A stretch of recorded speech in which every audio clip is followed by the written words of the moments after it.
मराठी सिनेसृष्टीतील चंद्रमुखी म्हणून ओळखली जाणारी अभिनेत्री म्हणजे अमृता खानविलकर. मराठीसह तिने हिंदी कला विश्वातही स्वतःची एक वेगळी ओळख निर्माण केली. तर ती सोशल मीडियावर सुद्धा खूप ऍक्टिव्ह असते. ती तिच्या आईसोबतचे सुद्धा अनेक गोड व्हिडिओ सोशल मीडियावर शेअर करते. अशातच नुकताच तिने आणखी एक व्हिडिओ सोशल मीडियावर शेअर केलाय आणि हा व्हिडिओ सर्वांचं लक्ष वेधून घेतोय. अमृताच्या आईच्या हाताला गंभीर दुखापत झालीय.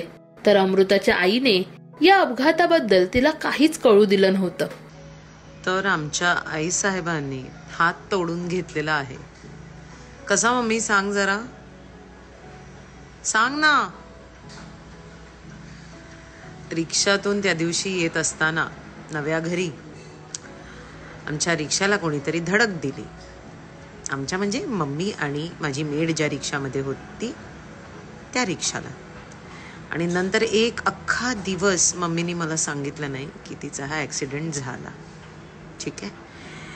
त्यानंतर मी दुसऱ्या दिवशी सकाळी बघितलं हिचा हात प्रचंड काळा निळा झालाय. तरी मॅडम बोले ना, मला म्हणते लिफ्टचा दरवाजा लागला. ओके म्हटलं बघू बरं मला काय लागलंय. कट टू हॉस्पिटलला गेलो आणि आमचा क्लॅव्हिकल बोन जो कॉलर बोन असतो तो तुटलाय. काय करावं. दरम्यान अमृता नुकतीच धर्मरक्षक महावीर छत्रपती संभाजी महाराज या चित्रपटात झळकली होती. या सिनेमात तिने महाराणी येसूबाईंची भूमिका साकारली होती.